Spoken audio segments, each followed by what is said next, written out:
Ladies and gentlemen, welcome to Comics Evolve, where we discuss all things around comics media culture with your hosts, Andy, Jarian, and Alex.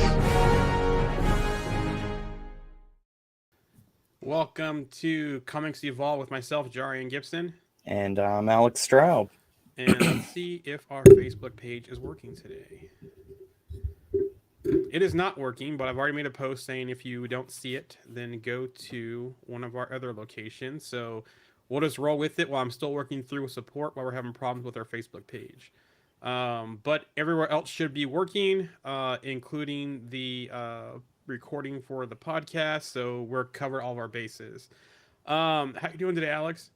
I'm good. I'm a little bit under the weather. I've got the sniffles, but I'm here. So that's always good. Been a napping day for me, so can't complain about that. But yeah. You watch anything new while you're trying to rest up from the cold? No, I don't think I've watched anything new. I'm still in my Avatar: The Last Airbender kick. I got one of the books. It's about Kyoshi, which is the Avatar before Roku. I'm gonna start reading that here soon. So that's pretty awesome. But I'm trying to think of what the last thing I watched was. I think actually the last TV show I watched was The Boys, believe it or not. So I haven't really watched much of anything. I watched that the other day. So what about you? Have you watched anything new recently? I watched a pretty good movie, and it actually involved Mahershala Ali. Oh yeah? Yeah, it was Julia Roberts was in it, and it was a pretty cool one. It's called Leave the World Behind. Okay. And it comes off like a M. Night Shyamalan movie, but it's not an M. Night Shyamalan movie. And basically the premise of the movie is, I won't get too deep into it because at first you think it's one thing, but it ends up being another thing. But basically it's the destabilization of civilization. And so it's an interesting movie. Ethan Hawke's also in it. And so it involves mainly those three. Kevin Bacon's in it. So Kevin Bacon is one of like those like prepper type, doomsday preppers. Doomsday preppers. So it actually is pretty good. My wife and I watched it. It was pretty good. I'm trying to think what else. I started showing Freaks and Geeks to the kids. You remember that movie? That series? Mm-hmm. We've been watching that. I haven't seen that in forever. Too bad it's one season, but there's so many people in that series. Like Linda Cardinelli's in it, Seth Rogen's in it, James Franco's in it. Even Busy Phillips, Jason Schwartzman shows up in it. What's his name? The big dude from Leaving Sarah Marshall. He was up for the thing at one point. I cannot think of his name. Yeah, he's one of the main characters of it. I'll tell you what, though, James Franco, that's an old name. I feel like I haven't seen or heard anything really out of him in a long time. So yeah, he had some issues with some stuff going on with his acting schools, and it seemed like that he was using his position to something. Yeah, I caught it, and he settled on it, and he's kind of been quiet out of the scenes for a while. But yeah, his brother's still doing stuff. Dave Franco. Okay. Jason Segel is in it. Jason Segel. Okay. Shia LaBeouf shows at one point in it. Rashida Jones is in it for a little bit. Lizzie Kaplan's even in it. There's all kinds of people in here. Ben Foster's in it. So yeah, there's a lot of people that you see today, and it's like even the guy that plays Biff in Back to the Future, the gym teacher in it. And I was like, I forgot how many of these people were in here, and I believe Judd Apatow's somehow tied to it as well. So it makes sense when you see things like some of those movies and some of the characters. So yeah, even like the heckler from Happy Gilmore is the dad in it. So it's like and even the one guy from Grandma's Boy that's always in Adam Sandler movies as well. He's in it also. So it was pretty interesting to see like all these people. So we're showing to the kids, I'm like, they're old enough to watch this, and they're starting to get to that age where my daughter's going to junior high and that kind of stuff. So I was like, they'll start seeing this kind of stuff where friends change and things are changing and that kind of stuff and how to deal with different groups. So yeah, it's been a pretty fun watch. I'll tell you what, I watched Back to the Future. This was probably 2 weeks ago or something like that, the first one. And those are some of my favorite movies of all time. I love the Back to the Future movies. And it's so funny to me, like going back and watching those. Like some of the visual effects are so poor in some of those, but like man, I love those movies, and I love that DeLorean and everything like that. It's just they're fun to watch. I only watched the first one, but I'm gonna go back and watch the trilogy. I'm not the biggest fan of the third one. The third one's kind of Not, you know, I like like it. I like the yeah, third one. That's my favorite one because if they go back to the Wild West, how they do stuff, how they find things, you kind of see the tie to his family from the past. Everything's to the future, hmm and then he goes to the past. So I kind of like that one, how they go back to those times and see those things, and same time or different time, same problems. yeah, and I mean, I think that's kind of. I think originally when they filmed those movies, they did the first one, and then when they filmed the second one, they also filmed the third one at the same time. So, like, I don't. It's not that I hate the third one. I love that trilogy. It's still one of my favorite trilogies, but they're just fun movies. I like Michael J. Fox. He played a character called Alex P. Keaton. Funny enough, on a something completely different, and that's Was actually that why the TV show with him and Justine Bateman? Was that one? I think so. Yeah, Family and Ties, was that yep, show? yep, Yes. Okay. and funny enough, I was actually named Alex after Michael J. Fox because of that character. So my dad liked Alex P. Keaton. So, yeah, it's one of those things where I like Michael J. Fox a lot, and I love those Back to the Future movies. They were great. They're very entertaining, and I was talking with somebody recently, and they're like, "I hate those movies," and I was like, "Well, I guess we can't be friends anymore," you know. I wonder So, if they'll end up making another one or a continuation or something because like a reboot. well, you kind of got the tease of his kids in that one version, but then when they came back, that all changed because they went back. They had to go back again or something like that, Mm-hmm. and it changed the future because he found the book, the betting book. Mm-hmm. So that changed things and all that. So you kind of saw two different times of his future, different ways because The of different sports consequences. almanac. Yeah. And Yeah. so I wonder if they could do another one with, him as a parent and maybe his kids find it or something or get into it. I don't know, kind of passing the torch.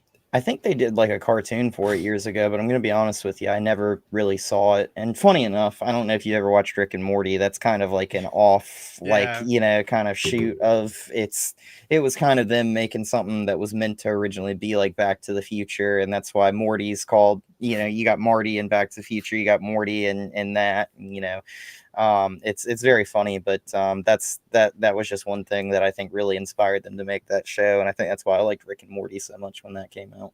Is Christopher Lloyd still alive? I think so, but he's got to be like 80 years old or Yeah, let me something. double He's check really because old.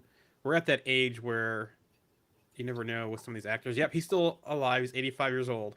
Yeah. So I don't know if he could show up as or do like a cameo or something like that, and especially with Michael J. Fox's Parkinson's, if Yeah. how he would do with it, but maybe do some clips of them and focus on his kids, kind of passing the torch. Someone like Tom Holland could be like Marty McFly Jr. or whatever, or Yeah, the that third. I'm not a big fan of Tom Holland, but I'm not gonna lie. I actually think he'd be a decent like Marty McFly Jr., Yeah, that'd be pretty good for him. I know like I've seen there's some like fan art out there of RDJ playing like Doc Brown and him being like Marty McFly and them doing like a reboot kind of if they did a reboot, but I don't know if I would like to see it like that. I do kind of like the idea of it just being kind of something that they kind of just pick up on like years later in that universe, if you will, yeah. and maybe it'd be his son or something like that. And that'd be kind of cool. Like maybe his So, son, like his son's looking for stuff, and maybe maybe they start off where Marty has passed away, hmm and then only the wife is still alive, which is Vanessa. Vanessa. But what's the actress's name? Oh, I do not remember her name. Yeah, but she's in it, and she's talking to Tom Holland as the son, and he's going through the stuff, and he ends up finding DeLorean, and maybe we get like a cameo from maybe Doc Brown, Christopher Lloyd. I don't hmm know, but it'd be kind of interesting to do, and I'm surprised they haven't because that movie made a lot of money, and I think even when they still show it or do like the theater plays of it, it still pulls in money. So Yeah, somehow I ended up with like two different trilogy like DVD sets that were like anniversary sets, and I don't know how I bought two of them, but like I found both of them, and I was like it, and somehow I put them in like my little DVD collection. I was like looking at it the other day, and I was like, oh, I'm gonna watch Back to the Future, and I was like, wait, how do I have two of these? So apparently I'm that big of a fan that I love those movies that much that I bought a couple of sets of them. But yeah, they were great movies, and they didn't age the best, but still, I think they kind of did. It's just some of the visual effects look kind of rough, like the giant shark that comes out when I don't remember what Yeah. Jaws movie they're making fun of, but it's like Jaws 17 or whatever, and the 3D shark comes out and like fake bites somebody. It's like so funny. It's So. Leah Thompson, and I should remember that name because we were just talking about Howard the Duck before we came live. So Mhm. yeah, Leah Thompson, and like I said, if Michael J. Fox is up to it, have him come back. But if he's not, there's ways they can still do it. But it's Yeah. funny that you mentioned RDJ, Robert Downey Jr. because there's been some chatter about him this week that potentially there was possibly some tie to Deadpool and Wolverine, some Mhm. cameo potentially, but it's not going to happen. But there's still some kind of something that leads to that, and then possibly some tie to Secret Wars. I just hope if they're doing some kind of RDJ thing, it's some kind of Iron Man from another universe. I do not want. And there was before I get to this other part, there was some chatter about Doom as well. I just hope that they don't make Doom or RDJ a variant that is Doom in another universe, Mhm. and he's the one pulling the strings for Kang, and then possibly for other people as well. It ends up being the big bad. I don't want them to rush Doom into the series. I also don't think recasting RDJ as another character, because she played such a big character. Yes, they've recast other characters in the MCU, but they were more minor roles. They weren't as big of a roles, you know, Mhm. and such a long character in the MCU as well as RDJ was. So I hope they don't do that. I hope they go another direction and they give Doom his proper introduction and proper screen time. I don't want to see, just because the whole Jonathan Majors Kang thing, I don't want them to see just kind of shoehorn Doom into the MCU right now. And I've always thought like in the MCU it'd be kind of cool. Like Doom's outfit, the metal suit that he wears, kind of looks like the Iron Man Yeah. armor. Kind of, it'd be kind of cool if Doom like took Stark Tech and built that suit. But that doesn't mean that I want to see RDJ play Doom and then wear Exactly. another suit. So yeah, I'm hoping they don't do that. That would be awful in my opinion. I mean, RDJ is like iconic as Iron Man at this point. We don't need it. Like let's let somebody else be iconic as Doom and let them be that role. We don't need RDJ back. I mean, RDJ is getting kind of older too. I mean, he's got to be like 60 years old now. So I want Doom around for a really long time. And I know we're potentially going towards a soft reboot here in the future, but I don't want to see Doom like rammed in right before the soft reboot and then not see him anymore. Like we should have Doom for 10 years, so. Yeah, I don't want to see Doom until a post-credits tease of Fantastic Four, honestly. Yeah. So. But they could bring RDJ back as an RDJ Iron Man from another universe for Secret Wars as himself. Mm-hmm. They could bring him back as an AI for Riri. Mm-hmm. There's, or Morgan gets into the mix, because we saw the rescue tease in Endgame with Pepper. Maybe Morgan becomes rescue in the MCU as she grows up and could be he could be AI for her. Yeah, go that route, but anything else, Well, and they've already laid that groundwork for him to be like an AI for Riri, right? Because she broke into Stark systems. It could be like a protocol that he had where like his Iron Man suits were basically just like learning from him, learning how to mimic him, learning to create an AI that would be like him. So that way one day that AI, after he's gone, could then lead the next generation of heroes and be kind of like a, what is the word I'm looking for here? Kind of like somebody that would kind of help assist them make decisions and do the things, kind of like a confidant, if you will. And it could be in Riri's suit, and it could be just one of those things that, we saw that she already had plans from Stark systems and Stark Industries and whatnot. So she could just easily have been in the systems and have found it, and boom. And then it'd just be one of those things like, we saw the Edith thing with Spider-Man Even Dead. I'm still the hero. Yeah, I'm the hero, So it's one of those things where I think you could kind of have a protocol kind of like that and just let Tony just kind of come back. And the great thing about that is RDJ should be a lot cheaper for that, because he doesn't actually physically, he could just physically just do like a thing for a hologram. Yep. But and then voice. Yeah, but otherwise he could just be like Jarvis was in the beginning, which was, just a voice over a headset in her helmet, Yep. So I like that idea, and I kind of hope they do something like that in the future. So moving into the topic of today's show, The Boys season 4, episode 5, Mm-hmm. Beware the Jabberwock, my son. So at the end of episode 4, we saw Huey's mother give his father the compound V Mm-hmm. to save his life, and his eyes opened. So we kind of get a what happens next. We find out that the compound V fell out of Huey's pocket, and his mother gave him the compound V, which is kind of a weird way to put it because it didn't look like it would have fell out, and you think you would have heard it fall out, hit the floor possibly, unless it fell into the bed. I don't know when he was leaning over. That didn't make any sense to me. Like, you literally see him in that last episode stick it in his pocket and walk out, and it's like, well, I mean, if it would have fallen, it was like most likely in a glass vial, maybe it would have broken, like, like whatever. And it just seemed weird. I thought it would have been a little bit better if they would have had her show up and she would have had compound V somehow, and it would have been like one of those things where it's like, oh, Huey's like, oh, I wasn't going to do this, and then like it turns out she just does it on her own. And it was just very odd when she was just like, oh, well, you were going to give him that, so I just went ahead and did it. I mean, wasn't that why you got it? And it's like, but yeah, I mean, it was, I didn't like how they did that in this episode, to be honest.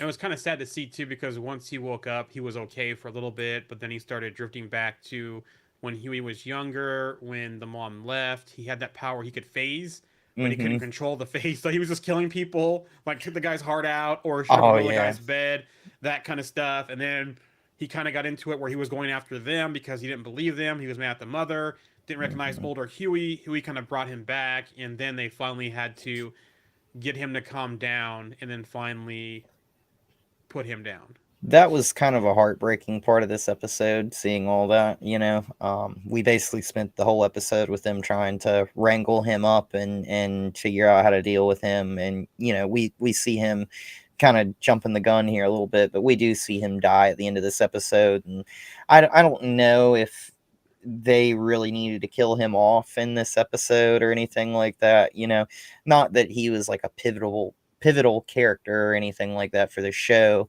But they kind of just had him. It was very funny. It was like, I love the line about where he's talking about the pizza rolls and everything like that, and he's like, yeah, I was looking at Supreme, or was it this? Yeah, you know what, it was Supreme because it had the little green peppers. And he's like, Dad, none of this matters, like, stop talking about this.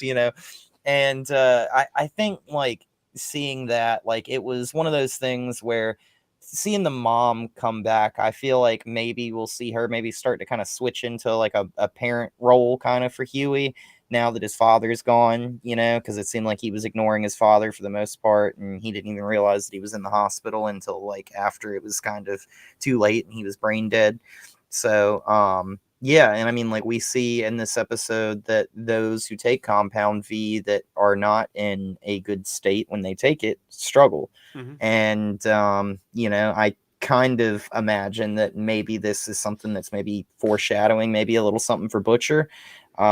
Maybe that's why Butcher seems like after he took the compound V, he's got that thing kind of slithering around inside of him.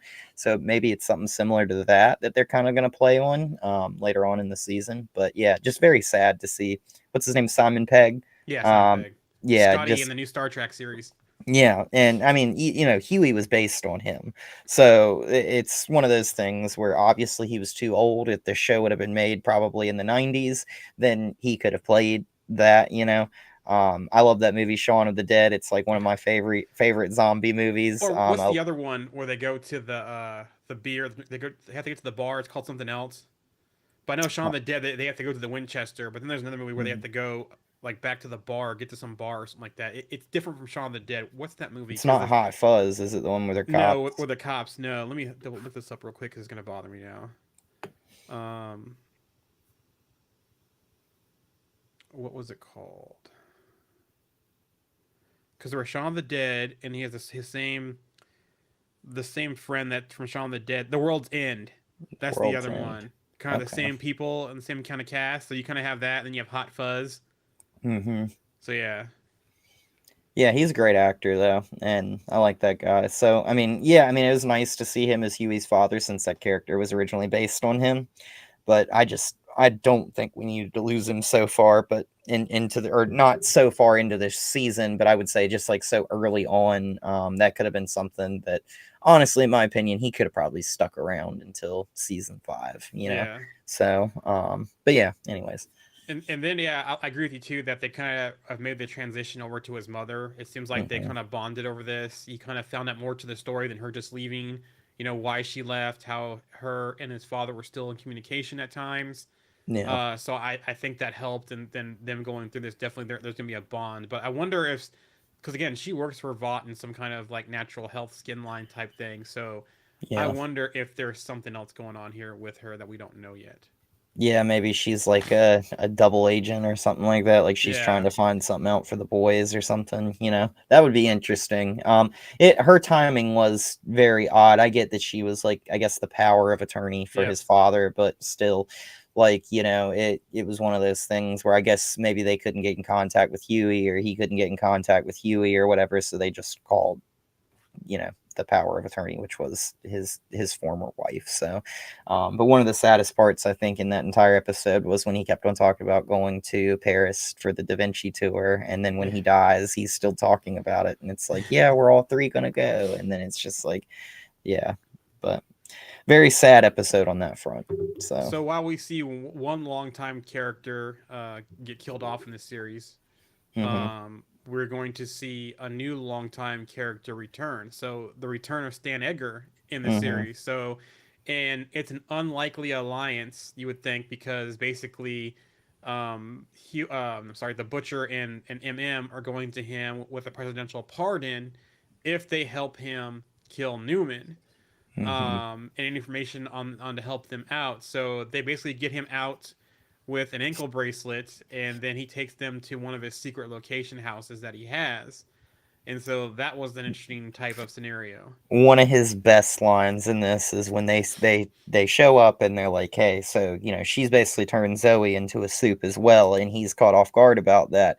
Right before they get to that point in the conversation, he is like, you know, you gentlemen are interrupting me. I have pottery class in 10 minutes. And I laughed so hard at that. I don't know why, but yeah, you know, like I think him as Stan Edgar, first off, Esposito is a fantastic actor. He's so amazing. He just brings so much to any role that he plays, right? Yep. So, you know, he comes out of prison and they go to put him in that van, and he's like, do you have something I can lay down on the seat so I can sit on? Because it's just such a disgusting old van and everything, you know. I love that about him. And yeah, I mean, like, we get to see a little bit of him and Newman in this episode. We kind of hear a little bit about, there seems to be some animosity there between those two. And yeah, I mean, it seems like she's kind of angry because she feels like she was kind of told to lay low her entire life, and obviously she has not done that. I mean, obviously people don't know she's a suit, but she was a congresswoman. She ended up going to, you know, be the VP nominee for the United States. So it's one of those things that I think that her kind of turning on him, at one point in the episode, they make a remark about, like, you know, you're not upset about that, and he's like, no, I trained her to be that way, so I can't be upset with her for being that way. So fantastic character, Stan Edgar. Love. I think it was for her setting him up and having him put away. I think that's what they were talking about, if I remember correctly. Yep. So yep, it was. And then we find out who Zoe's dad finally is. It's Samir, the scientist, the one that's on the farm, who has been experimenting on animals with that virus, and also with Compound V. And we see that the Compound V has steeped into the water stream of that farm, and all the animals are all jacked up on Compound V. Yeah, on Compound V. I thought what was interesting with that is that the rabbit that that Butcher lets go at the beginning, when they find that rabbit later, that rabbit has a similar type of possible power to Butcher, maybe, with the tentacles coming out of it, or kind of a venom like I've been saying before, a venom like quality before he actually kills the rabbit. So I thought that was interesting. And that one was on Temp V in that lab when Butcher pulled the needle out of it. Yeah, and he pulled the rabbit out and he sat it down and he let it hop off. So, it's kind of one of those scenes where you think, oh, Butcher's kind of got a heart, right? And then they find out that, of course, Stan Edgar didn't even know that they were doing these tests on this virus at his farm. Of course, Newman's using his farm as a testing ground. It's got animals, it's got all kinds of stuff. And it kind of moves into one of these things where it's like the sheep are flying around, like all these like creatures, like the chickens, like they find that one guy and he's dead, and in his dead body are just some eggs, and they're like, what is this? And then all of a sudden they find out the chickens are Soups too, so the chickens, the cattle, the pig, the flying pigs. Yep. So it's very interesting to see all of that and all the chaos that causes. And I mean, ultimately that's what this show is about. Yep. Right, is chaos. So it's one of those things where things always get dark and really chaotic and really bloody very quickly in this show. So craziness that happened on that farm. Starlight's powers are on the fritz, and it looks like Starlight is having or Annie, or whoever you want to call her, but it looks like she's having a dilemma between the Starlight person and Annie in the series, and Newman called her out for it, saying you need to come to grips with who you want to be, or who's the real person, or let Annie come back, or something like that, and they kind of get into it. I thought it was interesting too with Newman is that when she showed up, their noses started bleeding. Kind of indication that she was around, because at first I thought they all had some kind of mutant strain of the virus that quick when it first happened, but it ended up being Newman and her head popping power. So yeah, it seems like Starlight needs to figure out who she is. We see at the end she's looking at pictures of her in the Starlight uniform as she's being Annie now, and she has to come to terms with who she wants to be. Is she going to be one or the other? Is she going to become someone new? That's interesting as well. But towards the end of this, it looks like we think Samir is dead, but it's actually Butcher and MM pulling a fast one on everybody just by leaving his leg there. But I mean, was it really MM though? Because it kind of seems like Butcher's kind of gone rogue a little bit, what's Jeffrey Dean Morgan's character's name again? Joe Kessler. But I'm still not convinced that that's just like a hallucination of Butcher, because they have a scene where he's like, you took my leg, and he's like, don't worry, we're gonna get you patched up, and he like looks over to Joe Kessler, and Samir like looks over, and Samir looks like who are you talking to, kind of, so I'm not exactly sure that he's actually there, because so far in the show I don't think we've seen Joe Kessler talk to anybody other than Butcher. So yeah, we've only really confirmed that Huey's mom's actually there, and Huey wasn't having the same hallucinations as Butcher. But yeah, it could be hallucination. But yeah, it looks like they got him, and now they want to use him because they used the last dose of the virus that they had to kill one of the last animals. And so that was funny when the pigs started falling from the sky. So they used that to kill one of the last animals, and now they basically have him kidnapped to create a new virus. So it'll be interesting to see where they go, and if we see a reunion this season between Newman and Samir as well, since we know that he's now Zoe's dad. I wonder if Zoe knows if that's her father as well, or she's still in the dark about who her father is. And I mean, they actually say in this episode, when they're talking about the Soups and the Soup virus, that they don't believe that virus would actually be able to kill Homelander. Yeah. I think they say something about they're looking for like a more potent version of that. Which, I mean, it's so weird to me, because it's like, all right, I get it. You want to kill Homelander, right, Butcher? But at the same time, you want to save Ryan, who's in close proximity to Homelander, who's arguably just as powerful, maybe not even eventually more powerful. I think he's more powerful, because look at Starlight. Yeah.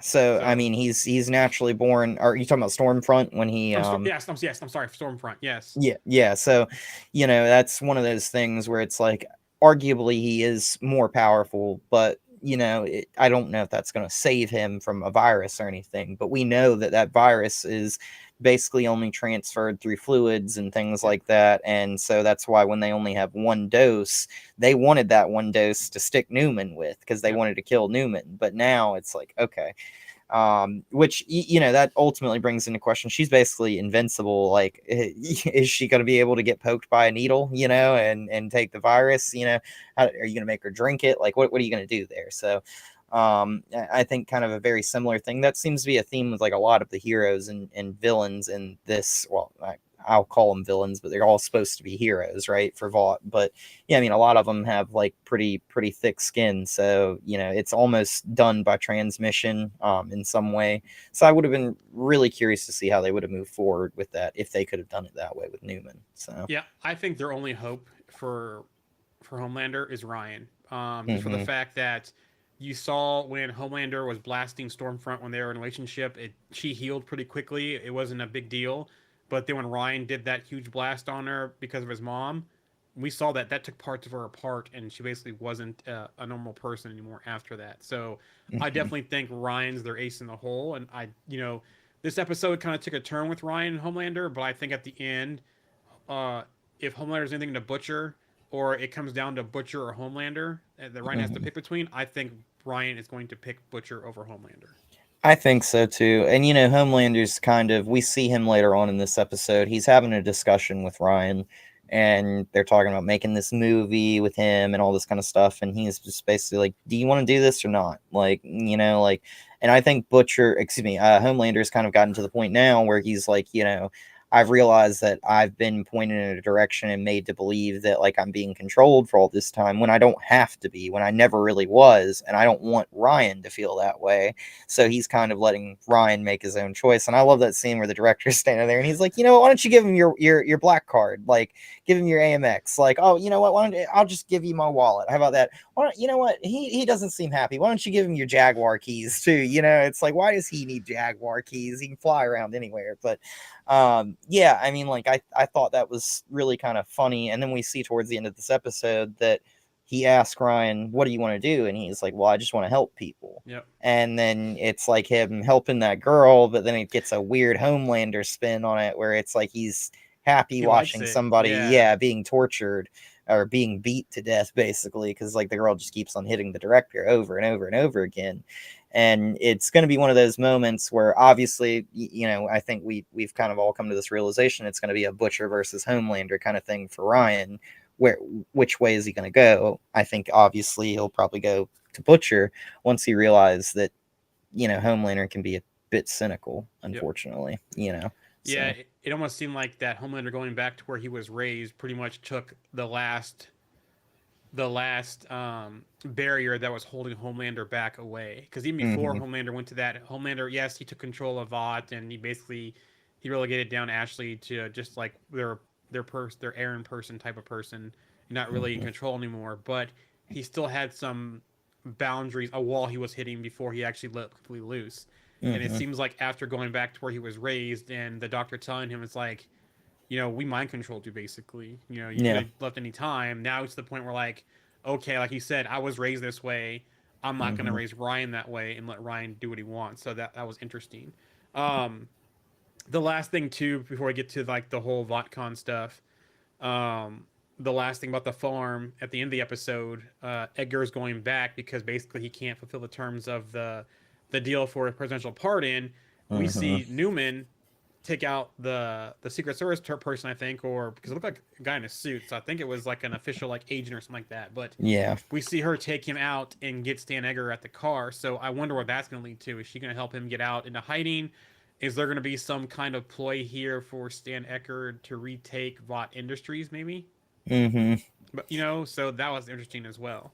Yeah, and I hate to say it like this, but Stan Edgar, even though he's just a man, showed no fear to Homelander. And at one point he told Homelander, he was like, I'm the best thing you got. And he was like, no, you're just bad product. And that is one of the craziest lines to me, because he's like, we're basically a pharmaceutical company. Yep. And that was at the point in the show where Homelander had taken the Compound V and spread it around the world to terrorists and things like that. And he's like, and you basically just gave away our best product. And Homelander seemed shocked by that statement. So, obviously Vought knew of Ryan that whole time. They kept him hidden away and everything. And I think that was the backup plan for Homelander, right? Get this kid to grow up, and then eventually, like, if Homelander gets out of control, he can just kill him, kind of type of thing. And yeah, I mean, Homelander was obviously, like, we'll say version 1 of that program of being like the ideal soup, but like Ryan's kind of like the phase 2, in my opinion. and Homelander's got tons of problems, tons of issues, and Well, him kind of being in control of Vought is kind of bad in my opinion. So. would you say version 3 though? Would you think Stormfront was the first version 1 person? Well, yeah. I mean, technically, yeah. She Or was. Liberty Bell, whatever they called her old name was, because she was the guy's wife. Yeah, she That was kinda like the started all first this. official suit Yeah. in the show. But I mean, like, I guess from a perspective of like them trying to make a suit the way that they wanted to. I mean, Homelander's basically like Superman, right? Like they basically were trying to engineer him to be unstoppable and also be controlled. And then part of the problem is when you make somebody that's just so powerful like he is, you can't control them. So, the only way you can do that is by either trying to brainwash them or they're a good person. And the brainwash has now been broken with Homelander. He's no longer really brainwashed, but he's not a good person. So it's like Ryan is a good person. And even in that moment where he like let that girl beat up that director, he says, I want to help people because it's what my mom would want me to do. So like, that's kind of where I think that's going to be the difference maker, where ultimately the thing that tethers Ryan down to be a good person is going to be his mother and the memory of his mother. So So I wonder if Stan Egger will be back, and what other secrets does he have up his sleeve as well that we don't know about. But then going on to VotCon, which basically is a spoof on Comic-Con, it seems like. And the funniest thing I got for it, did you see the Marvel like lineup they had about their timeline? I saw the 7 Forever up there and stuff like that. Yeah, it was so funny, and I should have paused the screen when they came up with all those movies, because like I would have loved to have seen, but I saw like Tech Knight got a movie and stuff like that. It's interesting that he's back too. After last season, I think I have a screenshot of it somewhere. Let me look for it real quick. It was interesting. It was very much like, D23. It was V52. It made me feel like a mix between D23 and the new 52 comic book, like things for DC that they did years ago, where they had like 52 titles. But I didn't actually count how many movies and projects and stuff that they had on that board. But I mean, it had to be at least 20, 30 things. Yeah, so I have it here in a screenshot that I found. So there was Phase 7, 8, 9, and 10. So Phase 7 was Training A-Train, and we've seen parts of that this season already with Will Ferrell being his, the surrogate for his brother and his coach. Fierce Cracker, Lord Soldier, Homelander, Land of the Free, Home of the Saved, The Deep, Secrets of Atlantis, The Seven Reborn, the Tech Knight, and Super School were Phase 7. Phase 8 is Homelander, Soldier vs. Soldier Boy, Annihilation, The Deep, Lifeguard Summer, A-Train, Off the Tracks, The Seven Returns, Firecracker, Heaven's Miracle, which that trailer she had was kind of, very, weird. Yeah. The Tech Knight, Nightlight, the Teenage Kicks, Home for 2, Kwanzaa, or Home for Kwanzaa 2, G2, G-Man, so a little X-Men spoof there. That was Phase 8.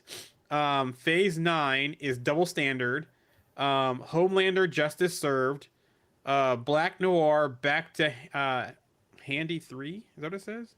Or Hanoi, Back to Hanoi 3. I had to scroll in there, my old age. In my eyes.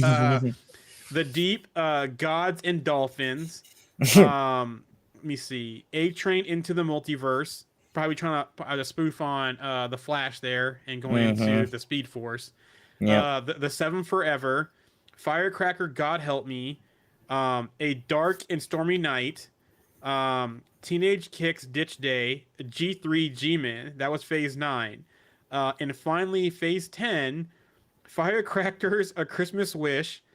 Silent Vengeance, Reloaded 3, Let There Be Night, Teenage Kick, Sex Ed, The Guardians of Godolkin, Flipped, Speedwalkers 2, Mall Race, G-Man, Days from the Future. So you see a lot of spoofs on here on Marvel and DC movies as well. And it seems like they're going to get Ryan into movies as well. And they Mhm. were working on his script for his one movie. That's when he was messing with the director and that kind of stuff, which he didn't want to do. So Mhm. that was very interesting. They did that spoof on that. I thought it was pretty funny. And when they did the flipped thing and they brought that up, they eventually had Kate and Sam from Gen Yep. V come out, and then they like presented and talked about their movie a little bit. You know, she talks about she's a sorority girl, he's a nerd, Sam is, and all that kind of stuff. So, you know, they're officially accepting that Guardians of Godolkin kind of thing now. Vought just realized that they could market them, obviously, and that's what they're doing. We don't really hear anything about, you know, Monroe or the girl that can shrink or grow larger, um, or who is the other one? I know the guy with the magnetism, Andre, was in Yeah. there, but he's obviously passed. So I don't know The if actor. Yeah, on the yeah dealing with yeah him. yeah, in real life. So I don't know if they'll just have him like kind of mysteriously be experimented on or something, kind of die off screen or something. They could always do, because we knew his father was like having that issue with his powers where it was causing him to potentially, you know, die in the future. I don't know if they'll do that in the show or what, but I'm trying to remember who was the So it was the Andre, Emma, Jordan, and Marie were the ones Jordan. that Yes, the I ones that couldn't. got blamed for it. While Kate and Sam were the real people who had the massacre at that thing, but they got blamed for it. Yeah. Hmm. So yeah. And I mean Jordan, Andre, and Marie. Those were like some of the top 5 students at Mhm. Godolkin University. So, based on their ranks, so that, you know, they kind of just got swept under the rug. And obviously, we kind of saw that with Golden Boy kind of losing it. That basically same thing. They just kind of swept that underneath the rug. But yeah, it seems like they're going to put their spin on that, and I'm really interested to see what they do with Gen V going forward based off of Yeah. that. You know, so. Especially those 4. I wonder Hmm. if they're gonna show up this season at all and help them Hmm. out, or we're not gonna see them until Gen V season 2 possibly, or season 5 of the boys. But Hmm. I feel like, you know, especially with her taking Homelander's blast, and Hmm. with Marie taking his blast, Hmm. they have to tap into her to help at some point, and it seems like she's pretty on par with Newman as well from the conversation that her and Newman had. So Very similar, if not the same yeah, powers, you know. And we know Newman's like basically invincible for whatever reason. They threw acid on her, and it just ruined point her blank gunshot to jacket. the head. Yeah, and it did Also, nothing. So yeah, like maybe that's the same thing with Marie. I'm not sure, but yeah, I mean Newman's powers, they seem very interesting. They're not the same as her daughter's. We'll say that. That's very scary. Her daughter's powers, what she kind of turned in with the mouth tentacles and everything like that. So, yeah, I'm really curious to see what they do with Gen V moving forward into season 2. and then going forward with VotCon, we kind of see where there's, you know, Cameron Coleman thinks he's bigger than he is. You know, the Hmm. conversation between him and the Deep, that conversation with Ashley, she was kind of his, you know, submissive Hmm. um, in that relationship, and because she's no longer in charge, you know, he's kind of going forward. So we see this unlikely alliance between A Train and Ashley moving forward. Yeah. So basically, after that interaction, you know, she kind of goes into helping A Train because A Train thinks that Sage is onto him for that tape of the Starlighters to change that what happened with at Homelander's trial Hmm. verdict. So she helps, you know, basically frame Cameron Coleman, who's kind of that Fox News type reporter, the way they brought him off to be. You see Ashley outside of the room, kind of, you know, I got revenge type of thing on him. But then you get Hmm.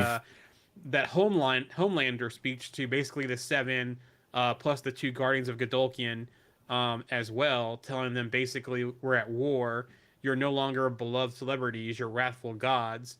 Hmm. With Sam asking Homelander, well, how do we know? He's like, well, you'll know when we need to do this. And basically, Homelander is at war, and their first thing is basically take out Cameron Coleman for his betrayal, his supposed betrayal of the Homelanders or Homefront, what they're called. Hmm. So that was interesting too how the episode ended. Yeah, and I think that the weirdest thing to me is obviously I think Sister Sage knows that A Train is responsible for it, right? Do Like you think she 100% knows, or she has a strong suspicion? in that universe, if she's the smartest person in the world, there is no way that she doesn't know, right? Because like there was a line that she said to him where it was like something like, and I may not be saying it right, but it was something like this. Isn't it just amazing that that information ran out of that Oh yes, department? in the beginning. And yeah, and it's like, okay, well, who is the one person with powers that are super speed? Oh, it's A Yeah. Train. So obviously it's not the Deep, right? Like I know that was like the Deep's department. I believe like he had oversight over that Yep. or something. But at the end of the day, it's like it's not the Deep, and it's like they know that Black Noir is not Black Noir anymore. It's like somebody else. But like I don't think it'll be him. But it's like the Deep and A Train. They're the ones that have kind of been there all along. With Homelander on the 7, while they've gone and added Firecracker and Sister Sage, and then they've got the Black Noir replacement, and they're missing the 7th member. Yep. So because he says, Homelander does, that he's supposedly waiting on Ryan. So I feel like that's kind of one of those things where it's almost obvious like that it's A Train for her. But we also saw that she was a little bit frustrated with Homelander when he killed that young girl that Yep. was working in that department that didn't even, she just said, well, Starlight came like Yep. heat vision, and it was like, well, didn't you want to hear what came out of her mouth? And it was like, yeah, maybe we should have, but oh well, Homelander's like, obviously it's been stomped out now, but yeah, I mean, I think she knows that the leak is A Train. Like, it's got to be, right? Like, he's become an informant for Mother's Milk and the boys. So. And you can feel too. There's a little bit of distrust between her and Homelander now, and you can tell the divide because there already was a divide between her and Firecracker already because the way Firecracker treats her and the things that she says to her.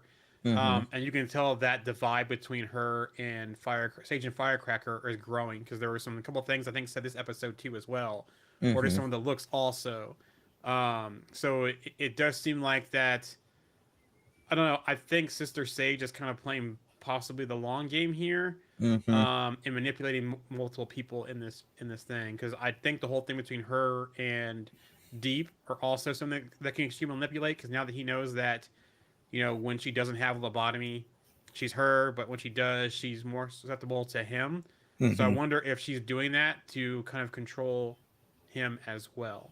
Yeah, it makes me question if she's playing a long game with Homelander too, right? Yeah. Like, I feel like she's manipulating Homelander. One of those, like, he thinks I'm on his side, but in all actuality, I'm doing what I want to do for me, and I'm just using him as my pawn as well. Especially with her having history with Vought and that kind of stuff, and then her kind of being cast aside, and now she's back. So yeah, Definitely. I almost wonder too if there's any ties to her and Stan Edgar. Oh, that'd be interesting. Yeah. Yeah. Yeah. Like I said, what other secrets does he have? Mm-hmm. And I'm sure that Newman wasn't his only person that he was keeping tabs on. Yeah, and I mean, like, that would have been one of those things that I think with Newman, maybe that was like a potential, like, hey, maybe we've got a solution for Homelander, so maybe that's why I'll adopt her and raise her, kind of type of thing. Yeah. We saw that there was another head popper, Cindy, right? The one that was in the asylum, but obviously she seemed like she was not mentally all there. We knew that was a problem that happens with Compound V. It happened to Sam. Sam had hallucinations and stuff like that. Thought that people were there, like trying to, that weren't there and stuff. Yeah, the puppets and stuff like that. That was a great scene when he's just ripping the puppets apart and there are people. But yeah, I mean, I think that that's one of those things. Obviously, Sister Sage, being on the 7, we only know that she's incredibly smart at this point, but she hasn't really done anything. I feel like, from a perspective other than like kind of having strategy and controlling the board, I feel like there's some sort of long game that she's playing. She doesn't ever reveal like all of her cards really to everybody. So it seems like even the Deep she's manipulating. The Deep, back on the Deep, you named like 3 projects in the V52 lineup that the Deep had. Like, I don't know why they're going all in on Deep in that universe, but it's just so funny. So I want him to be popular with people besides the whole him and the animals thing, yeah, or the sea life thing, if he's still popular outside of that. So yeah. So we have 3 episodes left. Dirty Business is this upcoming week, episode 6. Episode 7 is The Insider. So I wonder if A Train is outed in that episode, or if we find out there's another insider going on, or does he frame Ashley at this point? Do him and Sage come to some kind of understanding, and they start working together, and Ashley's the one outed. And then we have Assassination Run, which could be possibly the end of the election, the presidential inauguration. I wonder if they kind of do a spoof, because we know that this season, we know the whole series of The Boys is a spoof on a lot of things going on in our Mm-hmm. world today. I wonder if that Assassination Run, if there is a spoof on a major event that happened in real life as well when it comes to elections. And that's all I'm going to Mm-hmm. say, because we don't go that deep in the show on current political stuff. So I'm interested to see who they're going after. Is it Newman going after the current president? Is it Homelander and then Newman steps in? Are they going to do some kind of replay of things that happened in real life? That's going to be interesting.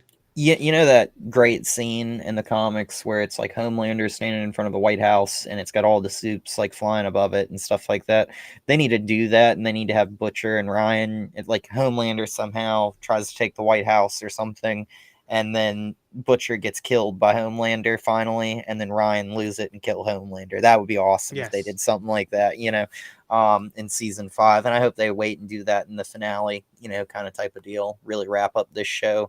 I liked a lot of the fights with Soldier Boy and Homelander and that kind of stuff, but I They got don't to really, bring Soldier Boy back at yeah, some point. I don't really think that they like were as good as they could have been, like from a fighting perspective on screen.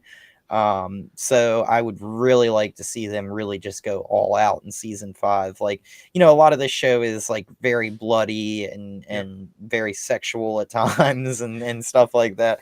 But yeah, I think that I would have just loved to have seen just a little bit more out of like the Jensen Ackles playing Soldier Boy fighting Homelander and stuff like that. That's still one of my favorite moments when Butcher, Huey, and Soldier Boy attacked Homelander and almost put him down. Yep. So, and that was really a difference maker for Homelander. Then was he was fighting two people there that know how to fight that had superpowers, Yep. right? Like, and that was something that Homelander never fights anybody that's in his league, let alone knows how to fight. Yep. So, like, if Butcher ever trains Ryan how to fight, then that might be a really deadly thing for Homelander in the future. So, Or any of those other babies that we saw in earlier seasons as well. So, yeah, like I said, I still think Stan Edgar has more stuff that we don't know about, and whether it's revealed this season or next season. I also wonder too, are we going to see anything with Queen Maeve? We know she's still out there.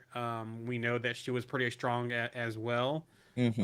Right now, she's living her life and hopefully she's happy. But I wonder if we get any kind of appearance from her this season or next season, especially with the whole Wrathful Gods thing Mm-hmm. that Homelander line said. I wonder if that pulls her out of where she's currently kind of laying low at. Yeah, I feel like they shouldn't just be done with her character, but it does kind of feel like after that finale of that one season, I guess it was season 3, where she jumps out the window and grabs Soldier Boy, and he takes her powers because he powers up and everything like that. I kind of feel like maybe we may not see her, but maybe like once or twice more, and it would be kind of brief. It would be interesting if she came back and then was like, "Hey, I lost my powers for a really long time," and then they just kind of just came back or something. Yeah, because we know that Kimiko's came back eventually after her blast from Soldier Boy. So yeah. So that's it for The Boys this week. We'll probably be doing episode. Actually, it's for the July weekend, so we might double up on episode 6 and 7 the week after. Yep. Because that probably makes more sense with it being a holiday weekend here in the U.S. Let's go on to the news. So let's start with the DC news.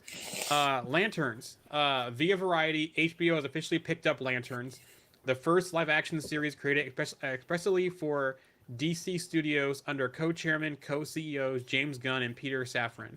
The series has been has been given an 8-episode straight-to-series order by HBO, with Chris Mundy serving as showrunner and executive producer.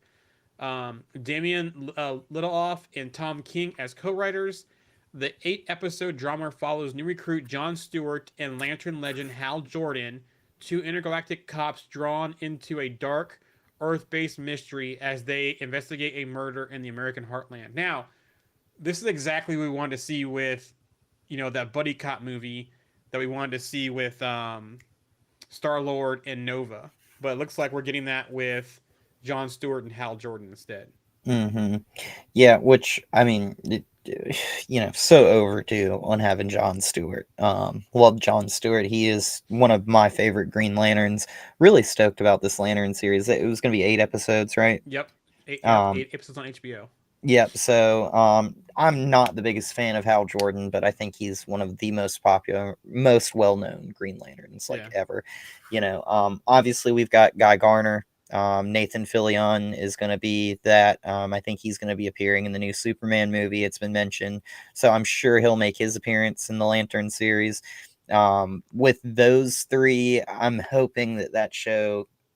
Honestly, we need a good Lantern series. It needs to run for 7, 8, 10 seasons, and they need to go through all the Lantern Corps, all the way from the blue lanterns, the red lanterns, the yellow lanterns, the orange lantern. They need to do everybody, kind of go to the Indigo tribe, just kind of play through all that. I would love to see them just kind of flush out a lot of good characters. It's going to be a very expensive show, I feel like, because CGI. CGI and stuff like it. Yeah, I mean, you're dealing with a lot of constructs and stuff like that, so you got to do CGI. But I mean, honestly, it would be so awesome. It's going to be a great like space cop show, and yeah, I mean, that's just something that I think DC's really never really jumped on, which is the Lantern kind of lore and all that kind of stuff. There's just so much they can do with the Lanterns. So I wonder if we're going to see what's it called, OA, their hmm headquarters. Yeah, I yeah. wonder if we're going to see that at all. Oa has the Guardians on it, so I would assume that they'll probably, they're obviously not the same, but the Guardians kind of remind me a little bit of like the Watchers almost in a way, from Marvel, but they're obviously not the same. But they basically formed the Green Lantern Corps and made them, and then assigned lanterns to each, we'll call it, precinct throughout the galaxy and stuff like that. And obviously there's some places they don't go and stuff like that, like where the Orange Lantern is and stuff like that. But yeah, I mean, there's so much story that they can tell, and they don't need to just focus on one lantern. Like John Stewart, love John Stewart. I'm hoping that they kind of kill Guy Gardner off like early on. I'm not a big Guy Gardner fan, but that's just me. But yeah, I mean, it would be really interesting if they killed him off and had his ring go to like John Stewart or something like that. So I'm hoping that they really do a lot with that show. I'm very excited for it. Yeah, I'm so excited for it. So we have some Superman news. Frank Grillo will appear as Rick Flag Sr. in Superman. Grillo was spotted on set shooting scenes for the film. So interesting. We're doing that more live action crossover from Creature Commandos cartoon into live action. So the Penguin, via Jeff Snyder, Robert Pattinson is reportedly set to appear as the Batman in the series. That'd be interesting. That would be interesting. Yeah. I'm curious. How many episodes do we know? How many episodes that's going to be? I don't. I'll see if I can find some stuff for next week or next stream. Because I don't know how many episodes it will be, but I won't be surprised if it's around the 8 episode mark too as well for the Penguin.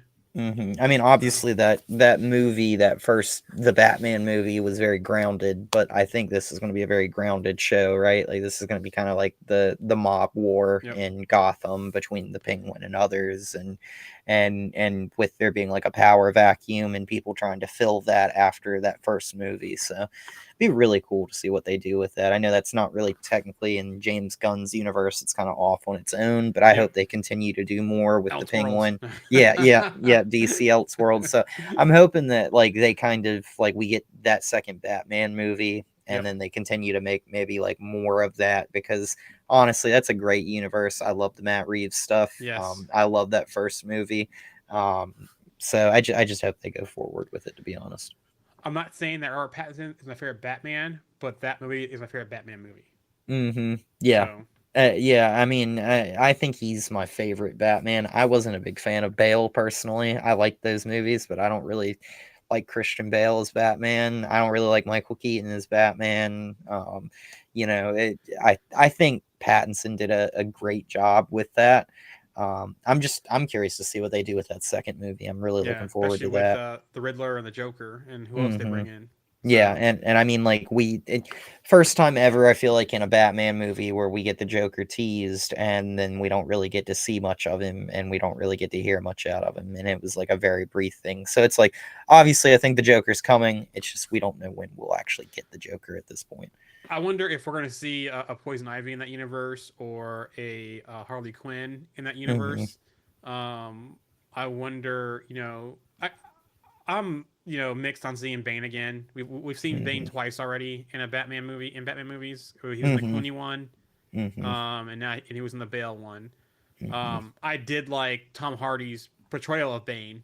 Hmm. I like that. I wouldn't mind seeing another Mister Freeze again. you Hmm. know, I'm trying to think what other villains I would want to No see. Arnold And Schwarzenegger yeah, though this time. yeah. I'm trying to think what other villains I wouldn't mind seeing on the Batman side. I'd I like to don't think see it would. Hush. I think that would be Yeah, a good, kind of villain, especially with the whole stuff that they've done in that universe. I really would like to see them in a third Batman movie with Pattinson build up to the Court of Owls. I think it plays yep, into everything that they're doing. Basically, like all that money that was put aside in the first movie by Thomas Wayne that was basically being used by the mob, being used by the cops and everything, where they were just siphoning money out of it. They could play into that in the second movie with Hush because, he's basically like changing his appearance, like doctoring himself up and everything like that. So they could build into that, with that. And then by the third movie, they could eventually just fall onto, hey, well, Bruce, like, we've got the Court of Owls here. They've been watching you this whole time. They know about your escapades. Like, they are the that'd be a cool ones one. that have, and it's like you're fighting a bunch of like faceless people. These are Gotham's rich and powerful. Like, that they are, but you're also rich and powerful. What's your next move, kind of type of thing. And it'd be like him fighting for the heart and soul of Gotham, trying to like fight the rich and wealthy as somebody who's rich and wealthy. It'd be kind of interesting, It'd be So, fun to see that tease in the second movie, and that's the basis of the third movie mm-hmm. for the cap on the trilogy type of thing. Yep. So, Because we've seen Catwoman now like what 4 or 5 times because we had Michelle Pfeiffer, mm-hmm. we had Halle Berry, Yeah, and that we had what she had that. I was gonna say she had that Catwoman movie that is. yeah It wasn't great, but I mean, it wasn't bad either. It's just weird, but we had yeah.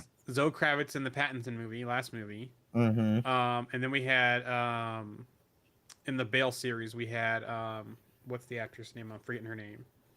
Oh, not Anne Hutch, Anne Hathaway. Thank Anne you. Hathaway. Thank you. So we Yeah, have like yeah, 4 Catwoman now, right? yeah. Am I missing anybody else? I mean, there's like obviously I think some older ones from Oh like yeah, from the TV series. shows and Yeah, stuff. Like what was her name? Like Julie Newmar or something like yeah, something like that. that. Yeah, But like I I hate to say this, but like I think that I didn't like the Catwoman, like Anne Hathaway in the Christian Bale version of the Batman stuff, like from the more recent stuff. But I really like the dynamic in the Batman movie of Zoe Kravitz and Christian Bale, Pattinson. excuse me, Pattinson, Yes, excuse me. Yeah, so like I thought that they really had a really good dynamic together between Batman and Catwoman. So that was great. Hoping we see more of her in that second movie. I don't think we will. It seems like they kind of sent her off and she'll kind of be off. She'll probably come back maybe for a third movie. I think that would be great, I would hope so. But I don't know if they'll immediately have her come back after that ending where she's like basically telling him, hey, I'm gonna leave, like you should come with me, kind of type of thing. Think about it, the bat and the cat kind of type of thing. And he's like, no, I gotta stay here. And so yeah, I hope she comes back. She's honestly one of my favorite Catwoman castings, so I thought she did a good job. and I'm not too keen on Harvey Dent again. We kind of seen him twice now, in the Hmm. Batman movies. The one thing I'm sad that Nolan didn't get a fourth movie in that universe. I would love to Hmm. see Joseph Gordon-Levitt take up the mantle, whether it's Batman or Nightwing. Hmm.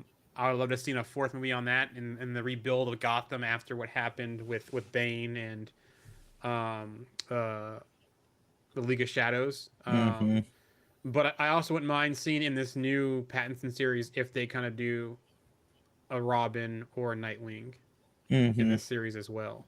at some point. So yeah, and the interesting thing is in that first movie, that kid that was with that gang that was going to beat up that old man, and then Batman steps out of the shadows in the beginning of that movie. I'm pretty sure that kid played Robin in the Titan show at one point.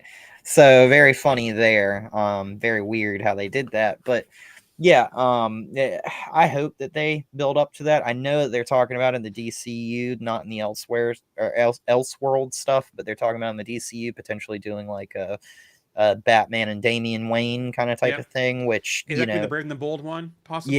Yeah. So if they do that, there's a lot of Robins that they kind of skip between there. I mean, there's been tons of Robins. There's been Dick Grayson, there's been Tim Drake, there's been Jason Todd, there's been Stephanie Brown, there's been Damian Wayne. I mean, you've got a ton of Robins there, and all those that I mentioned before, Damian basically came before him for the most part. So it's like, you could have Damian kind of and just skip all those, but I don't want to see him skip Dick Grayson, like I feel like he's a great character, and he's honestly one of my favorite Robins besides Damian. So wasn't there a villain last name Todd too in the Batman universe?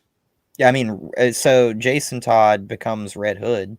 Okay, that's what it is. Yeah. Okay. Yeah. So he eventually he's killed by Joker and is brought back by like the Lazarus Pit and all that kind of stuff. That would be good to see too, is have Red Hood as on in the series too. So that would be, we haven't seen that one at all. So. Yeah.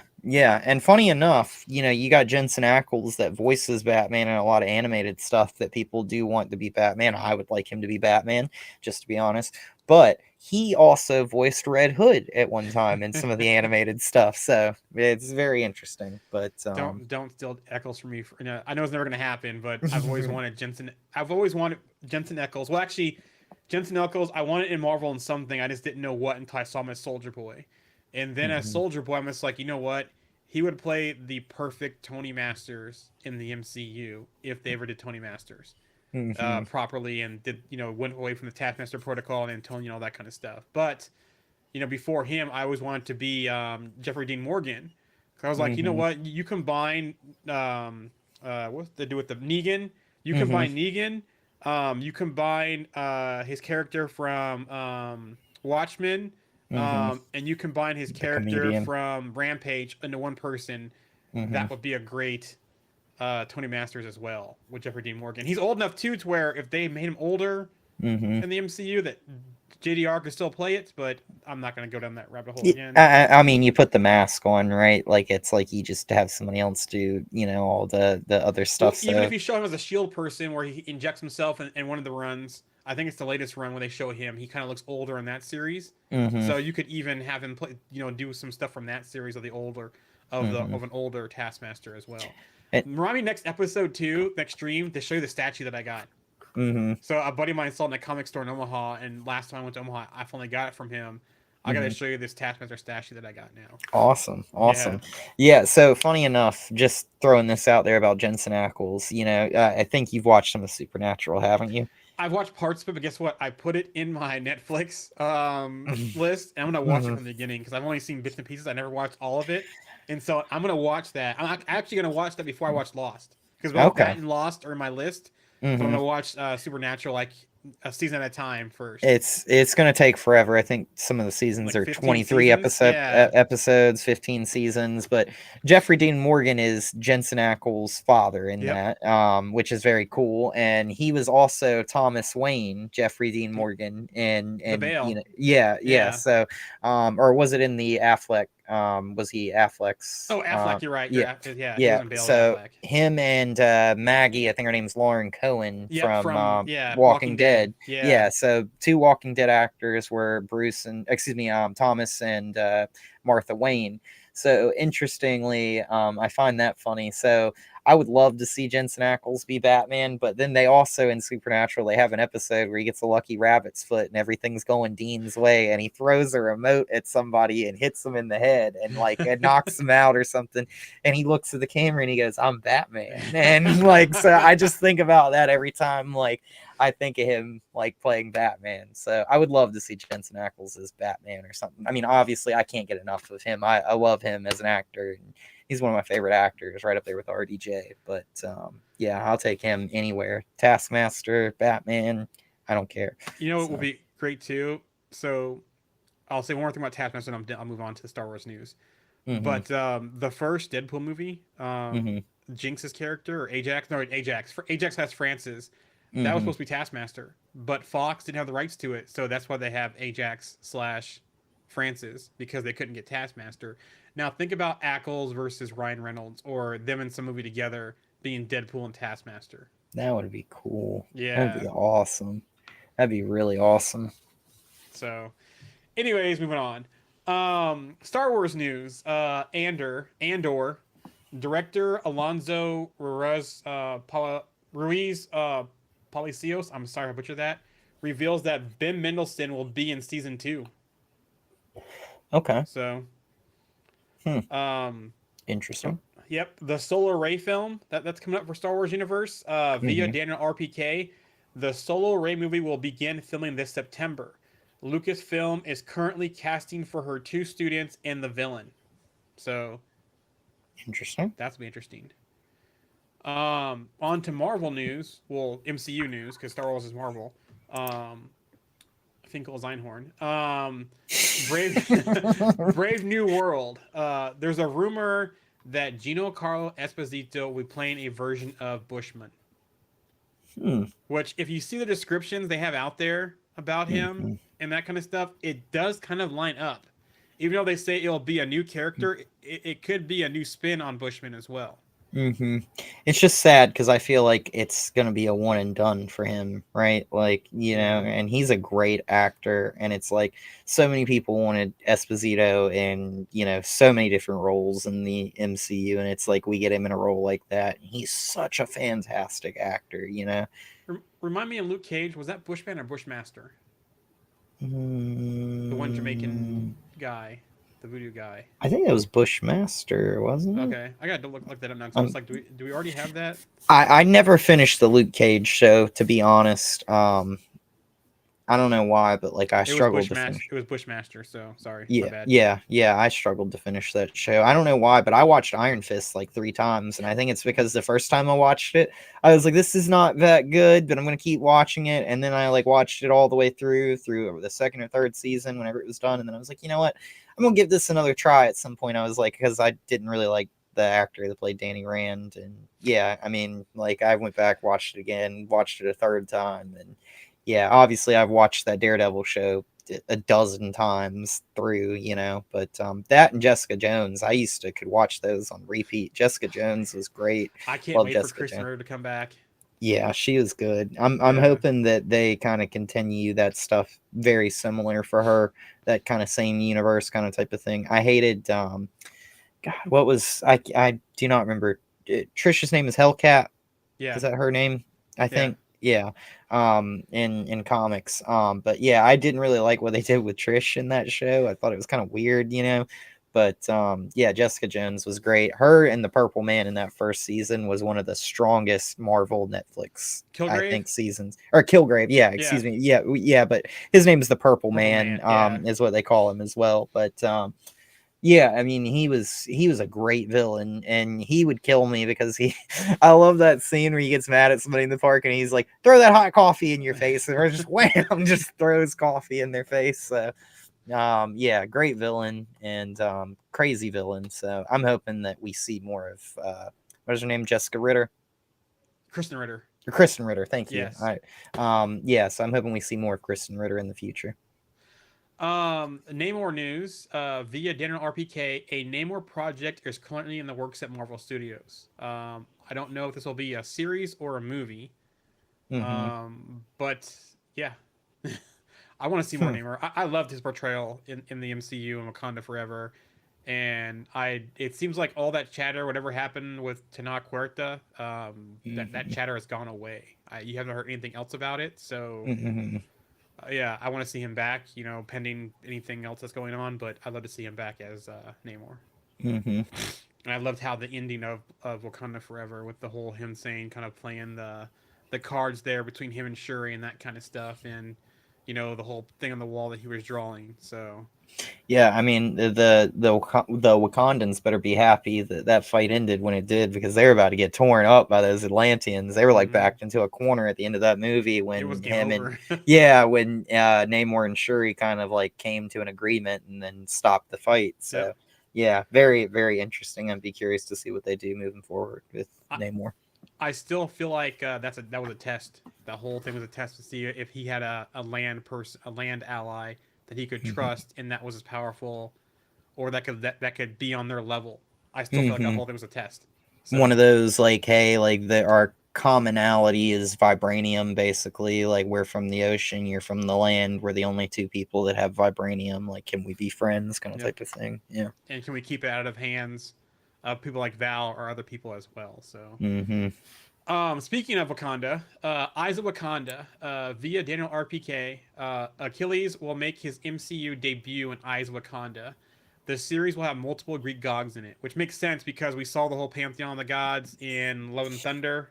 And we know that I think Bass was there as well. And so I won't be surprised if, of the history of Wakanda and what went on with all the Greek mythology, that kind of stuff, what crossover they had and how they interacted, during that history. So, I hated Zeus in Love and Thunder. Man, I hated what they did with Zeus. It was so bad. Yeah. So bad. But yeah, I mean, like, I think that all kind of sets up too that we got to get Hercules at some point, right? Like, that's got to be down the road. Hopefully if they do another Thor movie, we get a Hercules versus Thor fight. Well, I do have a Thor 5 rumor coming up, so. Ooh, okay. Yes. We'll talk about that then. Okay. Hold on. Black Panther 3, since we're on the Wakanda theme here, Letitia writes on The View, teases about Black Panther 3. There's a lot coming up. There's also been some chatter that basically Shuri and Okoye raise and Nakia basically raise little T'Challa, and basically by the end he gets the mantle. I just wonder what villains they're gonna do now.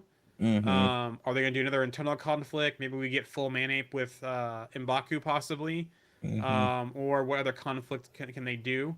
Also, too, I wonder if we'll see any of Talokan in this as well. Could you think if there's a change in power in Wakanda, that Shuri and Namor might be in some kind of communication on that? Does a young T'Challa have to fight for the mantle, though? I mean, obviously, you can't fight some of these warriors for the mantle as a child. So it's like, obviously, it seems like Shuri is holding the mantle at this point. It seems like everybody's kind of consolidated and kind of, Wakanda's kind of been pulled together. It seemed like in that first Black Panther movie, it seemed like everybody was kind of like, hey, we want to be the Black Panther, kind of challenging for that role. But did they just kind of give it to him naturally, you think? Kind of one of those birthright kind of things? Yeah, or? I think back to when T'Chaka and T'Challa, we never really got a clue on how T'Challa got it from T'Chaka, because T'Chaka stayed king, but he could have handed the mantle over to T'Challa when he came of age. And I think when the right to become king, I think, is more important in the challenge than the actual Black Panther. I think the king can probably decree who the Black Panther is while they're still king. Because notice that we didn't get the challenge for T'Challa until T'Chaka passed away and when he was going to ascend to the throne. So I think at a change of leadership is when that happens. So I think with Shuri, I think with her, she might hand over the mantle to little T'Challa and possibly stay as queen and in charge of technology. But I think maybe that once that he ascends to the throne is when a challenge might have to happen. So it's a shame that we lost Angela Bassett in that second Wakanda Forever movie.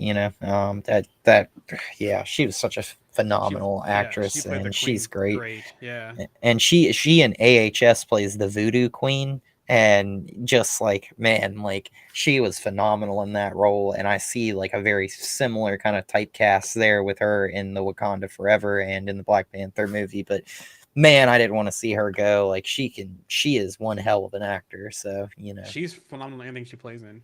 Oh yeah, most definitely. She's phenomenal. Yeah. Yeah. Deadpool Wolverine news. Actually, let me go back to Black Panther 3 first. So there's been some chatter both ways that Black Panther 3 could be before or after Secret Wars. Hmm. So yeah, I don't know what's, but there's been chatter both ways I've seen online. Interesting. Deadpool and Wolverine. There's a rumor going on around that Wesley Snipes reportedly plays a supporting role as Blade in Deadpool and Wolverine instead of just a cameo. So Okay. there's also, you see, like there's like that whole going around where there's like the new Avengers flag that has like the Anarchy A, where they're called the Anarchy Avengers. I Mhm. wonder if he ends up being a part of that in this film with that team up. Also, too, did you see the latest TV spot? For So Sabretooth. Deadpool, yeah, it looks like we're gonna get that Sabretooth from the Fox universe. Mhm. Not Logan, not no, that was Logan. That was Days of Future Past, not the Liev Schreiber one, but Mhm. we're gonna get the one from the original Fox movies. Mhm. And it looks like there's gonna be a fight between finally him and Sabretooth. So Logan and Which Sabretooth. We which never I mean, saw. Yeah. physically speaking, I liked the look of that Sabretooth better than I liked the other one. I just kind of liked the attitude of the second one a little bit better than the attitude of the first one. But if I could push those two together and Together. make one Yep. Sabretooth, I totally would. It's like But give Liev Schreiber the look and the feralness of the one from the original Fox trilogy, but then keep everything else that he was the same. yeah, and I mean, like we see in that TV spot, he's got a full grown beard and Mm-hmm. everything like that, like he didn't have. So he's probably been in the void for a while and everything like that. But yeah, I mean, that's pretty exciting. Not only do we get Wolverine back in the Deadpool movie, but we get to see a Deadpool and excuse me, a Wolverine and Sabretooth fight. Like Yep. that's awesome. It's Like like they're it's insane. filling all the gaps that those movies had that we didn't get to see. Yeah, I mean, I know that Kevin Feige worked on some of the original X-Men movies like way back in the day. I think there were a lot of things that he didn't really see happen that he wanted to happen, and now I feel like he kind of gets to him and Ryan Reynolds kind of get to correct a lot of the wrongs that I think were made with a lot of the older X-Men movies, So keep that thought, because my next thing here is from the official Marvel podcast, which I launched this week. Mhm. Kevin Feige has hinted that Deadpool and Wolverine will appear in more MCU projects. Hmm. The quote was basically saying, seeing them interact with TVA agents and people familiar with the organization from Loki season 1 and season 2 is a thrill. The combination of all those different worlds, all those different flavors, and perhaps even a few more that people won't know until they see it or until they see the movie, it's a thrill. Hmm. So it sounds Interesting. like they're very impressed with Deadpool and Wolverine and what it's going to do, and that's why I think they still want Sean Levy to direct the Secret Wars movie. Well, So it seems like there's a lot of characters in it, and it's hard to juggle a lot of characters and give them like I think a lot of screen time. And I think the screen time in a lot of movies like that really matters on what you do with it with yep, each individual character. So like we talk about this with animated shows, right? Like one of the best parts about watching like Earth's Mightiest Heroes or another animated Marvel show is the fact that they'll have 12 characters that are all juggling doing stuff, and it's like jumping between them and they're all working together, and then they're separated and then they're fighting and then they're back together and stuff. Everybody gets like a good amount of screen yep, time, and that's so hard for them to do in a movie. Like that's what worries me about Secret Wars with that rumor that they've got 60 60, people. yeah, Yeah, like how are you going to juggle that? Like that movie almost feels like it should be like 3 hours, right? Like go on forever. And that's one of those things where like you don't want to see people like 60 characters just show up and talk for 3 hours.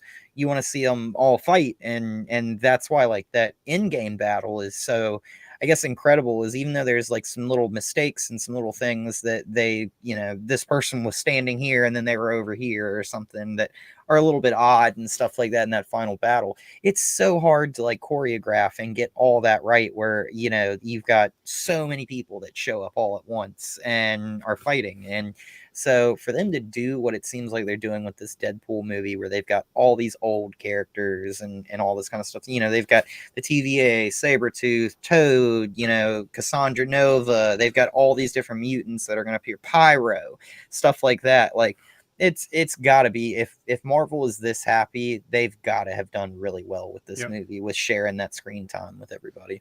There's also been chatter too that we're gonna get an in-game like type of style thing in here as well. I don't Kind know of if like they're a gonna, final battle kind of type yeah, deal. so Okay. yeah, And again, I hope they don't say that Doom was the one manipulating Cassandra Nova, the Void, Kang, that kind of stuff. But we'll see what happens. Just leave Doom alone for a while, you know. Eternals news via Alex from Cosmic Circus. He does his Q&A stuff. And one of the things out there was Eternals 2.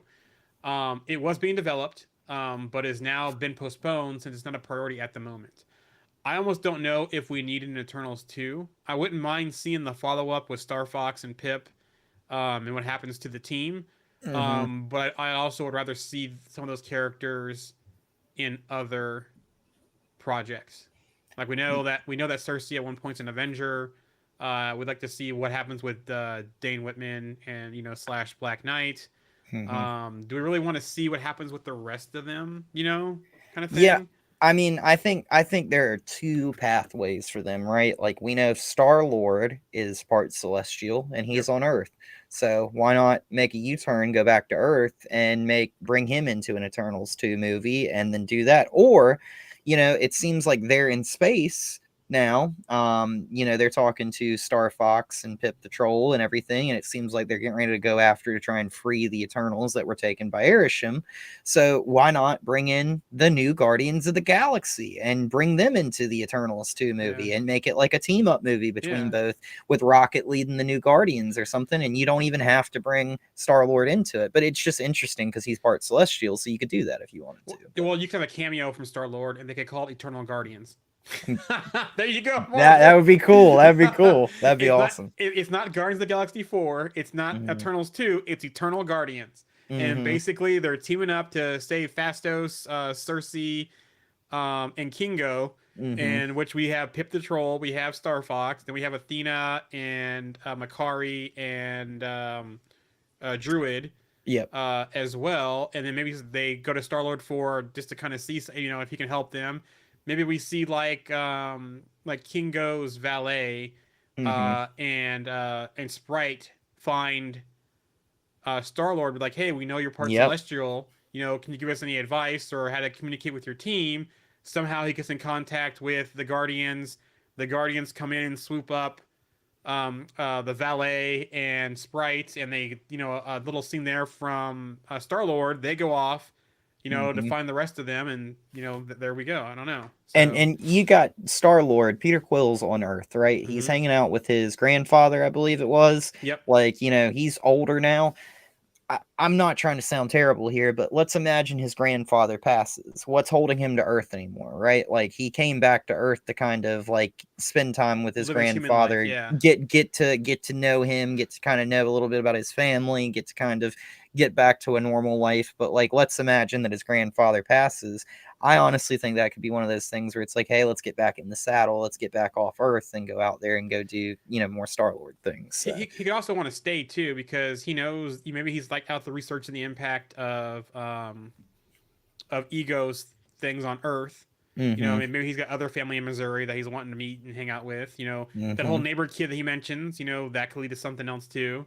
So I don't think we need him for the entire movie. I think in the beginning to kind of, guidance or help communicate with the Guardians, that kind of stuff, and then he kind of stays on Earth. He's like, I'll be here, or he finds some way where he can track like Arishem or whatever along with Star Fox. They communicate at times, but he doesn't need to be that focal point of that movie. It'd be kind of cool if they did like a second. Let's pretend that the second movie is called Eternal Guardians, right? And the Guardians and the remaining Eternals are captured by Arishem at the end of that movie, and they lose. And like a beacon or something goes back to Earth, and it's like, hey, Sprite, go get Star-Lord. We need your help or something. Yeah, yes. Like we need his help. And then he leaves Earth because he's part Celestial, and like he can break whatever Arishem's doing or something because he's got the light inside of him, the spark. I hate that they did all that with Ego being a Celestial, but I mean, at this point, let's use it in the MCU. Why not? So I actually like that idea better. Make it a post-credit scene to get him into the next movie. That type of thing. Not have Sprite involved at all, or Star-Lord not until a post-credit scene. And just have it focused on the Guardians in space. Because maybe Star Fox, like, I know people that can help us, and they find the new Guardians. They go to Nowhere, wherever the new base is. Because Nowhere was still there. There was a lot of damage there, but Nowhere was still there. Yeah, I mean, Nowhere. Yeah. Nowhere's basically become kind of like the home for everybody that doesn't have one. Like Yeah. all the beings from that one world were then brought from the High Evolutionary were then brought to Nowhere, Because and that's what what's her name was stopped or stayed there to run. Nebula. No, Gamora. Oh, No, no, Gamora's off with the Ravagers. Yeah, yeah, Nebula. Nebula's there. I'm yeah, sorry. yeah. So, Yeah, and then we get more yeah. Gamora too because they can pull the Ravagers in to help out too as well. You know, Mm-hmm. they have a whole team up. So yeah, I like that better. Yeah, So, be cool.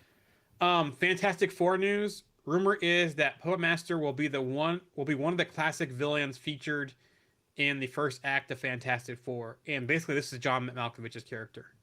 Hmm. And honestly, if John Malkovich is Puppet Master, which I thought early on, Mm-hmm. Natasha Lyonne, right? She's in a secret role. Everyone thinks she's voicing Herbie. What if she's Mm-hmm. Alicia? Interesting. But she could be a little bit too old for Johnny though. Mm-hmm. So I don't know if that's gonna work because she's a little older now. So I don't Mm-hmm. know if she could be Alicia in this one. Yeah, I'm probably gonna lean more towards her being Herbie's voice. Yeah, and I mean, Yeah. I feel like with Herbie too, like Herbie's going to be one of those roles that I feel like is going to be very much like Jarvis, right? Like they could kind of do something like that, but at the end of the day, it's like Herbie doesn't. It's not going to become like a Vision like character or anything. So you could just have that. So anybody could kind of voice Herbie, Yeah. right? Like in Well, my same thing they did with opinion. Miley Cyrus, right? Where they brought her in early, but she wasn't in the last movie because I think scheduling or something else where she wasn't the voice of their android. Mm-hmm. So, Yeah. Mole Man will also be in the film. This has to be Paul Walter Hauser. This has to be his role because his role hasn't been announced yet. Via Nexus Point News, filming will begin July 24th with an expected wrap around December 2024. So they're getting that done pretty quick as far as the production. Filming will take place in London, Montreal, and Dublin. So, from the official Marvel podcast, Kevin Feige has confirmed that Fantastic Four will be a period piece set in the 1960s and set into an alternate universe. That makes sense. I hate to say this, but like they've done The Incredibles at Disney, right? And The Incredibles feels very similar to like Fantastic the Four. Fantastic Four. I mean, you got Jack, that's basically like Franklin Richards. You've got the only difference is like Mr. Incredible's like the Thing, Elastigirl's like Mr. Reed Fantastic. Richards, like Yeah. Violet's like Sue Storm, and instead of having a hothead guy, you've got a kid that runs at super speed. So I mean, kind of similar, but not really the same. But it feels very much. But they have the Underminer in that, and Mole Man. Mole Man, and it just that I watched The Incredibles recently because.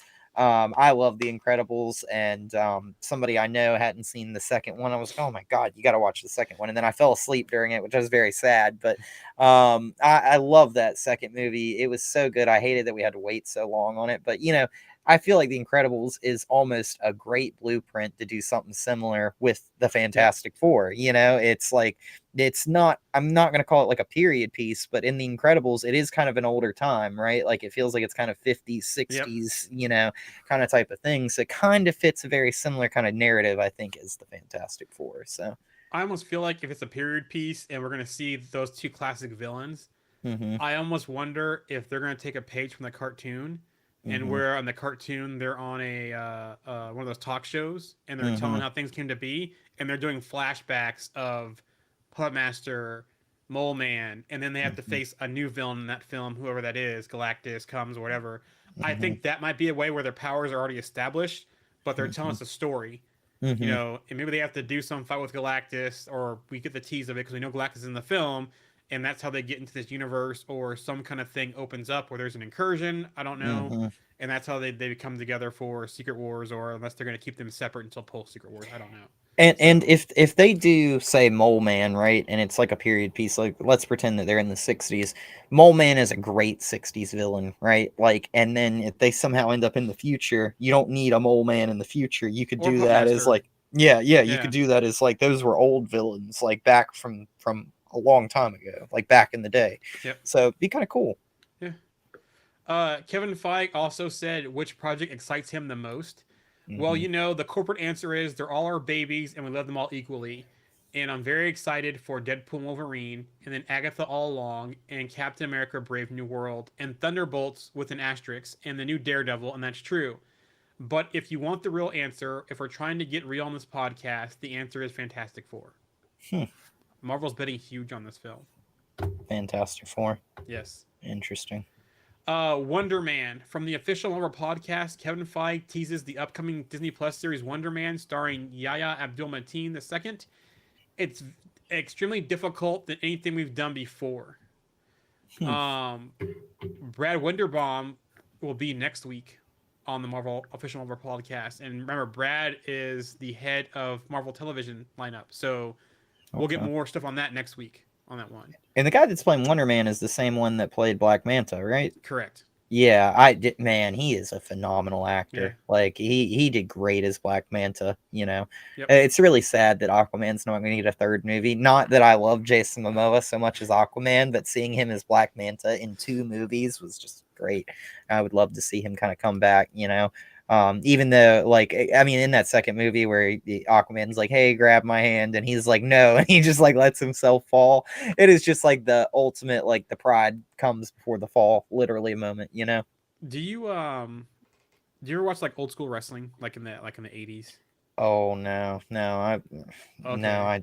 I didn't. My dad's super into that. Like years ago, he used to watch a lot of that, like wrestlers talking about like the things that they did and they went through and all the fights and this was supposed to happen and it didn't happen. And so I know a little bit about wrestling. I watched a little bit of it growing up, but yeah, not really my cup of tea per se. But So back during the 80s, late 70s, early 80s, mid 80s type stuff, before like the whole WWF and that kind of stuff, when they had those different factions and they had the NWA mhm. and they had different territories and that kind of stuff, there was a guy, a wrestler called Bruiser Brody. Okay. And if they ever do a Bruiser Brody film, because he like wrestled with a lot of the older greats, Ric Flair, he wrestled against the Von Erichs, that kind of stuff, had a very tragic death as well. Mhm. If they ever do a Bruiser Brody movie, Mhm. Jason Momoa should play him. That'd be cool. The hair, this look, that kind of stuff. I could see him being a Bruiser Brody if they ever did a Bruiser Brody film. Mm-hmm. So Yeah, and I don't know why, but I also think of Kane. You remember that dude Yep. from wrestling back Yeah. way back? Like I could see him kind of playing him, but just Jason Momoa couldn't talk. You know what I'm saying? Like because that dude just really didn't talk or say much in wrestling, and Jason Momoa loves to talk. That's like one of his favorite things to do. You know, so he's a very vocal actor. He's very goofy too. Yeah. You know, he's very goofy in the Aquaman movies. So yeah, he can be. Well, I don't know. Bruiser Brody had a pretty big personality, but it's not the same as the goofiness that Jason Momoa plays. I could be wrong here, but it's from what I know of Bruiser Brody. So he could play Mankind too, you know, Mr. Sokka. So Thunderbolts news. Via Daniel RPK, Sentry will be Superman level strong in the Thunderbolts. There's more chatter that the Sentry though in the Thunderbolt has a no kill rule. There will be a clear explanation for why Sentry doesn't kill people. Now, before we judge this almost sounds like Bob Reynolds, the person, doesn't kill. But the Void is when he's, is what makes him kill. So I think that's where it's going. I think that's going to be the explanation is that Bob Reynolds in one hand, the Void in the other, and that's the explanation I bet's going to happen. And we know that, the Sentry is basically like he's got like a specialized version of the super soldier serum in the comics. I assume that they're going to do something very similar. And one of the most interesting things was in the Falcon and the Winter Soldier when John Walker kind of like lost control. He started hearing that high pitch and it was like he kind of snapped a little bit. Yeah. That's all they need to do with this is make it like they laid the groundwork for it. Yeah, like they just need to have it be one of those things where it's like a split personality, like Moon Knight kind of, where it's like he just loses it, snaps, and then he's just like a different person. And it's and it'd be one of those things where it's like you're just talking to, say, the Sentry, and then all of a sudden he's the Void and you don't realize it, and he just becomes like very incredibly evil, or he just kills somebody in cold blood for no reason or something. You're like, who is this? And that could be kind of what they do with that character. I would like to see it like that at least. So Brave New World, I forgot to mention one thing. It has wrapped photo shoots or reshoots. So the reshoots that it had is wrapped. Now on to the rumors.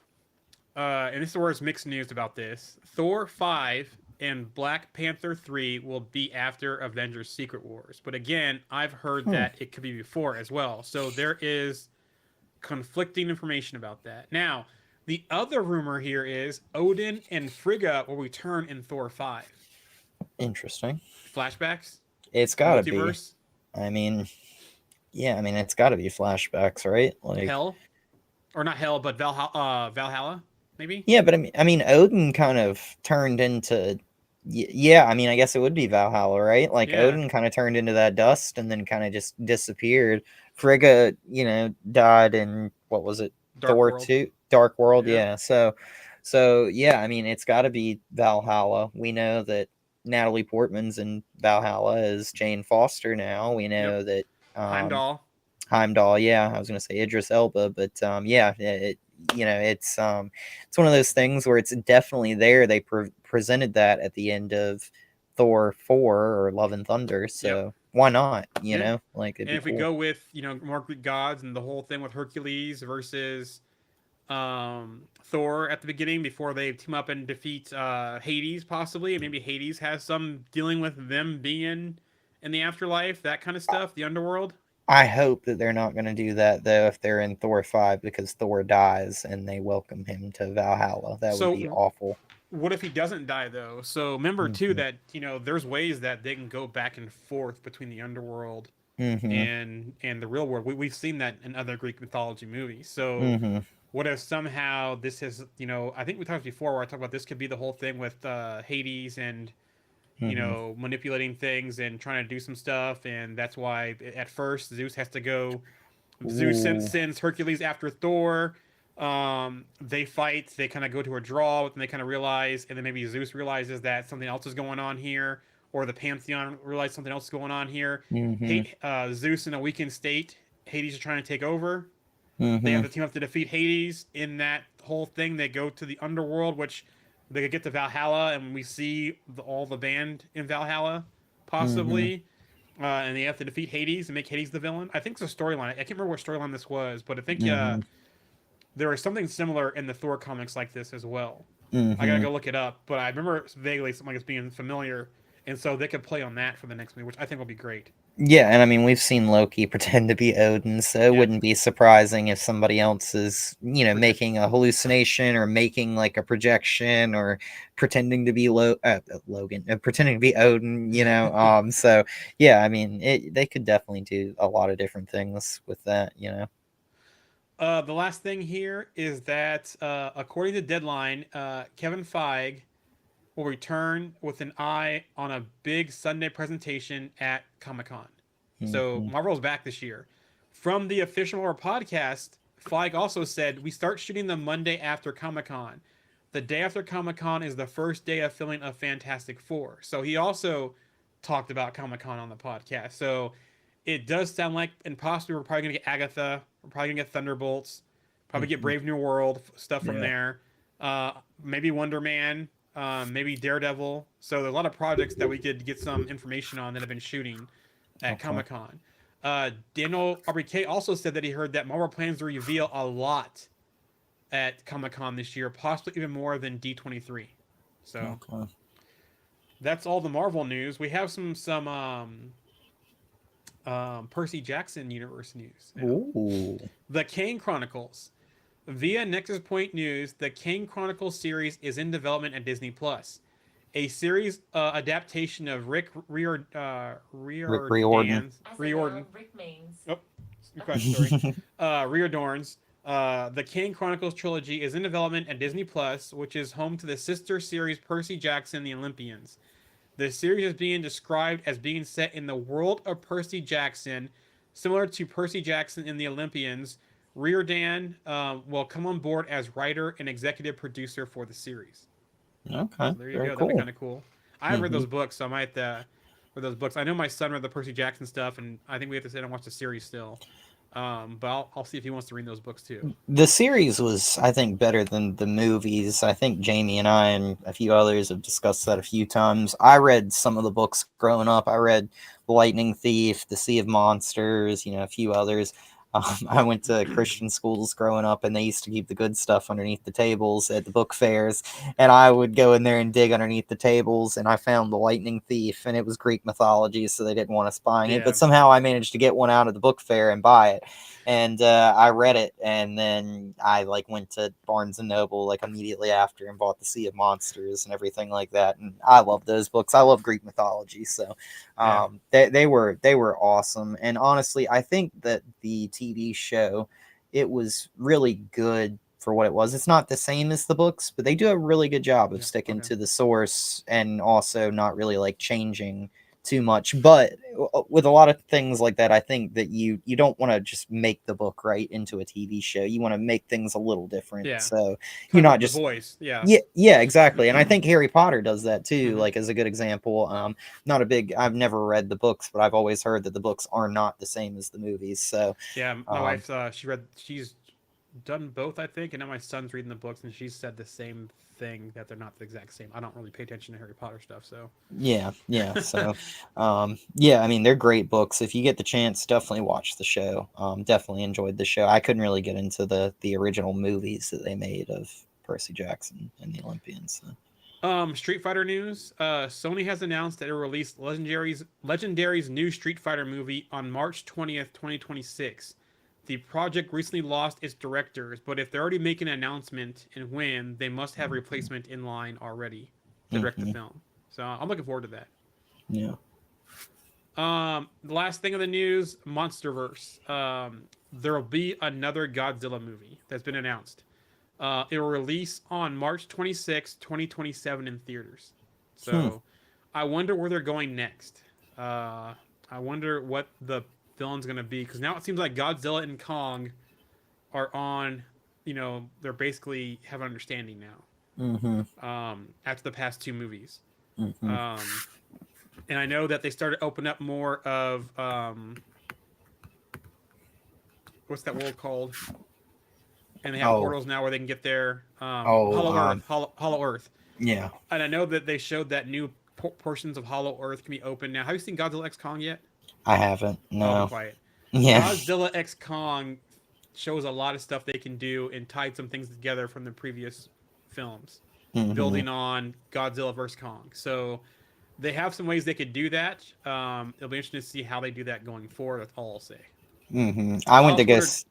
I was just gonna say I went to go see that Godzilla movie. It's the one that I think is in all Japanese. I'm trying to remember. Godzilla -1. That movie is good too. That's really I went good. to go see that movie, and I don't know. I apparently been doing this a lot, I guess, over the last year. But I fell asleep during that movie, and I was like dead asleep. And Godzilla like shoots that beam out of his mouth and I like woke up during that and almost fell out of my chair. I was like, what is going on? Like I was like terrified, and then like I was like, oh. Yeah, like we're watching this movie. But yeah, that movie, what I saw of it, I thought it was kind of a slow burn in the beginning, but man, once they got to Godzilla, it was like one of the best scenes of that is when they're in the boat and they're just shooting the gun at him and he's just like an alligator slithering through the water at him, and everything. Man, that was so good. So yeah. And later when they try to bomb his mouth. Yeah. So I mean, they had a couple of weird scenes in that movie and stuff like that, and they had one scene where it's like the guys in one city where Godzilla appears, and he goes to another city and Godzilla appears there too, and I'm like, following him. Yeah, I'm like, man, you got the worst luck in the world, like, dang, like, but yeah, it's not a bad movie from what I remember. I unfortunately slept through part of it, so I felt they played well in that guy's guilt and all that kind of stuff, because he was supposed to be a kamikaze pilot. He didn't go to what he's supposed to do in the military. You could tell that played on him through the movie. I thought it was really well done. So yeah, I like that. Another Godzilla movie for a different angle, and I hope they do more stuff like that. And that movie had a very low budget and got a lot of awards too, if I remember correctly. So yeah. I don't think they spent a lot of money on that movie at all. So no. But yeah, watch Godzilla vs. Kong or X Kong. It's a good movie. There's a new person they introduced in the movie that cracks me up. I'll to give you a hint. The one thing I didn't like about the movie, I'll tell you this now. He's not in the movie. I wonder why they didn't keep Alexander Skarsgård's character in the film. It seemed at the end of Godzilla vs. Kong that him and Rebecca Hall's character had a very good thing going on there and rapport there. I wonder why. And I know that he was mad because his brother did the expedition and he got lost, and they all this stuff tried to keep secret from him. But I felt at the end of that movie, I felt they were in a good position for him to come back for this movie. So the nice thing is though is that they only brought back 3 people from the previous film. So it's Rebecca Hall, the little girl, and Brian Tree Henry, who plays Fastos. Okay. Those 3 are the only ones back from the previous films. I wish they brought Kyle Chandler back too. I like him as an actor. But they didn't. Neither him or what's her name, Millie Bobby Brown, are in the film. Is the one kid in the film? The guy from Deadpool 2. The kid. He was Fire Fist. Yeah, Fire Fist. He was also in the previous movie too. I'm trying to think, was he in this film or not? I can't remember if they brought him back for this film either. So every time I hear Fire Fist, I think about that line from Deadpool where he goes, "Does it burn up to the wrist or to the elbow?" So funny. But that's all we got for the news today. So scheduling wise, we probably won't do anything next weekend, it being the 4th of July weekend, even though the 4th is on a Thursday. But still probably just the weekend because we know people are doing things and it's a busy weekend. Yeah. So our next episode will be The Boys 6 and 7 on the hold on, where's my calendar at? On the probably like the 14th or something. The 14th, yes. So we'll be back in 2 weeks from today with The Boys episodes 6 and 7. Let me look at the calendar too, because hopefully we get. I thought Andy would be back for The Boys, but we know that the week of the 25th is Deadpool and Wolverine premiere, so we might have Andy back for the preview possibly for that, and then for the review. But it's nice too because as The Boys is ending, we're back with a Marvel film, and then I don't know what's next after that. Yeah, it seems like there's going to be probably a long dry period of probably not a lot going on. So Agatha's in September. Okay, yeah. Let me look at let's look at the slate real quick. What is the movie? I mean, if that's in September, I mean that's quite a ways. If Deadpool and Wolverine's, at the end of July, so let's look at the schedule real quick before we go. I figured today's episode will be quicker, but we're not. Let me see here. Let me get into July. I think the big thing in July is going to be Deadpool and Wolverine. Ooh, I forgot Maxine came out. I gotta watch that. The whole Pearl, X, and now Maxine's the 3rd film in that series. I gotta watch that one still. Dun dun dun. So we know that Deadpool and Wolverine is July 26th on a Friday, which means Thursday night we'll probably be able to see it. August, I really don't see anything big in August that pops out. Borderlands is August 9th. It's gonna be on IMAX. Anything else? Alien Romulus is going to be August 16th. These are just movies too. I'm not looking up shows at all. The Crow comes out August 23rd. September, Beetlejuice. September. So Beetlejuice. What else? Spider-Man. Oh, I'm sorry. Superman, the Christopher Reeve story comes out September 20th, along with Transformers 1. Joker, Folie à Deux is October 4th. Okay. Venom: The Last Dance, October 25th. Gladiator 2, November 22nd.